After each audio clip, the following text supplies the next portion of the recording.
तुमने solo levelling में बहुत सारे स्ट्रॉन्ग बंदे देखे होंगे जैसे rulers, Antares, Thomas Andre, Frost Monarch, Jinwoo and तुमने ये भी देखा होगा कि कैसे ये बंदे एक झटके में अपने एनिमीज के पसीने छुड़वा देते हैं। पर असली बात यहाँ पे ये आती है कि उन्हें इतना ज्यादा अनस्टॉपेबल बनाता क्या है? क्या सिर्फ उनकी स्ट्रेंथ या उनकी ओवरवेलमिंग पावर्स? बिल्कुल नहीं। इसके साथ साथ वो यूज करते हैं कुछ लेजेंडरी वेपन। हाँ, ये वही टूल है जो इन्हें गॉड लेवल बनाते हैं। और भाई जो वेपन नंबर 1 पे उसके सामने तुम्हें ये सारे वेपन तो भाई बिल्कुल ही बेकार लगने लगेंगे। भाई ये वेपन बिल्कुल ही नेक्स्ट लीग पे है। और हम यहाँ पे सिर्फ सोलो लेवलिंग मानवा की बात करेंगे, ना कि रैग्नारॉक और लाइट नॉवल, वरना वीडियो बहुत बड़ी हो सकती है। Demon king's daggers. इन डैगर्स की कहानी भाई एकदम खास है। ये डैगर्स कभी डीमन किंग बैरन के हाथ में हुआ करते थे, पर जब जिन्हों ने बैरन को हराया तो ये उसे एज अ ड्रॉप आइटम मिला जो अटैक पावर को 220 प्लस इंक्रीज कर सकता है। और इसकी शार्पनेस लेवल इतना ज्यादा था कि ये किसी भी चीज को एफर्टलेसली भाई कट कर सकता था। पर यहाँ पे एक ट्विस्ट ये था कि ये डैगर्स स्टैचू ऑफ गॉड के अगेंस्ट भाई बिल्कुल ही इनइफेक्टिव थे।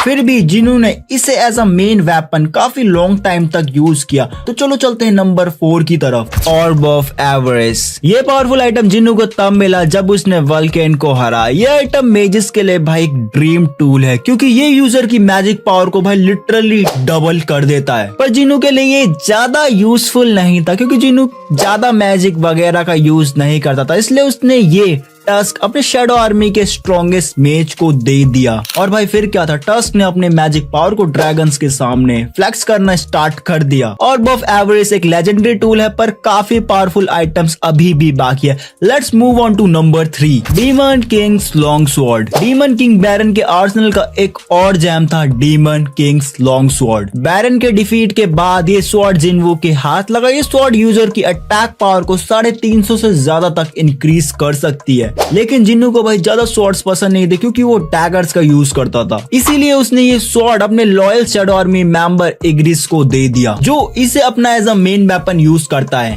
Demon king's long sword impressive है, लेकिन अब चलते हैं ऐसी आइटम की तरफ जो ट्रूली लेजेंडरी है। नंबर 2 पे एक नहीं 2 लेजेंडरी आइटम है जो सबसे ज्यादा स्ट्रॉन्ग है। तामिश रैथ, एक इंसेनली पावरफुल मैजिकल वेपन जिन्हों को जो थॉमस आंद्रे के थ्रू मिला था। तामिश जो one of the strongest dragon में से एक था, उससे बना ये वेपन किसी की भी अटैक पावर को भाई 1500 से ज्यादा तक इंक्रीज कर सकता है, जो हमने नीचे के लिस्ट में किसी में भी नहीं देखा। लेकिन यहाँ पे भी एक ट्विस्ट था। कैमिश रैथ मोनार्क ऑफ डिस्ट्रक्शन एंटरीज के अगेंस्ट भाई बिल्कुल ही इफेक्टिव नहीं थी। और वही एंटरीज को हराने के बाद जिन्हों के हाथ लगी एंटरीज फैंग्स, ऐसा वेपन जो कैमिश रैथ से भी ज्यादा पावरफुल है। ये यूजर की अटैक पावर को अनइमेजिनेबल लेवल तक भाई बढ़ा सकता है, मतलब कि 1-2 लाख तक तो भाई इजीली बढ़ा सकता है ये। अब तुम सोचोगे कि इतना जबरदस्त होने के बाद ये नंबर 1 पे क्यों नहीं है? तो चलो अब मिलते हैं अल्टीमेट वेपन से। जो आइटम नंबर 1 पे है वो ना ही यूजर की अटैक पावर को बढ़ाता है, ना ही उसके डिफेंस को। फिर भी ये सबसे ज्यादा पावरफुल वेपन है in the world of Solo Leveling, cup of reincarnation. ये आइटम एब्सोल्यूट बीइंग ने बनाया था, एक गॉड लेवल एंटिटी ने। ये आइटम टाइम को 10 साल पीछे तक ले जा सकता है,